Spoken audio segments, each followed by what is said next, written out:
మీ business ఏదైనా మీ ఊర్లో promotion చేయాలంటే అది సుమన్ టీవీతోనే సాధ్యం. ఇప్పుడే సంప్రదించండి. కొరుట్ల ఎమ్మెల్యే సంజయ్ ఏదైతే యూరియా పాస్బుక్ ఒకటే ఇస్తా అన్నారో దాన్ని మేము తీవ్రంగా ఖండిస్తున్నాం. జింక్ దానికి యాడ్ చేస్తుండ్రు, 1000 రూపాయలు నష్టపోతుండ్రు రైతు అని మాట్లాడడం జరిగింది. దానికి నేను సవాల్ విసురుతున్నా.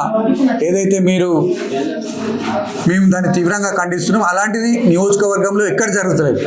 కానీ మీరు మాత్రం ఏదైతే యూరియా బస్తాకు 1000 రూపాయలు ఏదైతే జింకు తీసుకుంటున్నారో దాన్ని నిరూపించాలని మీరు చిన్న బాధ్యత ఇలా సంజయ్పై ఉంది. మేము ఐలాపూర్లో 2వ తారీఖు నాడు రైతు వేదిక మీద రైతులందరినీ పిలిచి అడుగుతాం. మీరు చెప్పాల్సిన బాధ్యత మీకుంటుంది.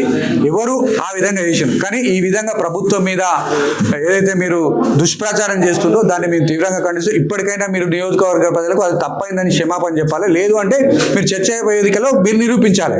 2వ తారీఖు నాడు మీరు అందరూ రావాల్సిందిగా నేను ఎమ్మెల్యే గారిని కోరుతున్నా. ఒకవేళ మీకు నియోజకవర్గంలో ఇబ్రాహీంపట్నం కావచ్చు, మల్లాపూర్ కావచ్చు, మెట్పల్లి కావచ్చు, కోరుట్ల కావచ్చు, ఎక్కడైనా చర్చా వేదిక మేము సిద్ధంగా ఉన్నాం. మీరు రెడీ ఉన్నారా అని నేను తెలియజేస్తున్నాను. మీరు మీ దృష్టికి ఆ వీడియో వచ్చింది కాబట్టి మీరు వాయిస్తున్నారే నాకు కావాలి అంతే. యూరియా లేదు సార్, పాస్బుక్ కి ఒక బస్తా అని చెప్తా ఉన్నారు సార్. దానికి కూడా వేరే అంటగట్టింది సార్ అంటే కొత్తగా. ఏంటంటే ఒక యూరియా కొనాలంటే ముందు సింగు కొనాలంట. సింగు 1000 రూపాయలు, ఇదే 250 రూపాయలు. దీంట్లో కూడా ప్రభుత్వం రైతుల దగ్గర నుంచి రైతులకు సబ్సిడీ ఇచ్చి రైతుల బతుకు తెరువు కోసం మనం కష్టపడాల్సింది పోయి ఒక సంచి యూరియా ఏనికి ఒక జింక్ అమ్మి దాంట్లో కూడా లాభాలు తీసుకుంటాం.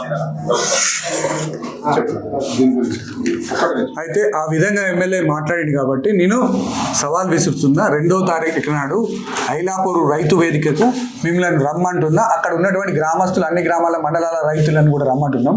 ఆ రైతులు చెప్పింది మీరు వినాలి. ఎందుకంటే మీరు ఇట్లా అబద్ధాలు మాట్లాడడం సమంజసం కాదు. ఎక్కడ కూడా జింక్ ఇవ్వడం లేదు. దాన్ని మేము తీవ్రంగా ఖండిస్తున్నాం. మీరు ఆ సవాల్కు స్వీకరించి ఒకవేళ మీరు తప్పైతే మీరేం చేస్తారో చెప్పండి. అది తప్పు కాకపోతే మేమేం చేయాలో మీరు చెప్పండి అని చెప్తున్నాం. మీకే ఇచ్చి పెడుతున్నాం ఎమ్మెల్యే సంజయ్ గారికి అని తెలియజేస్తున్నాం.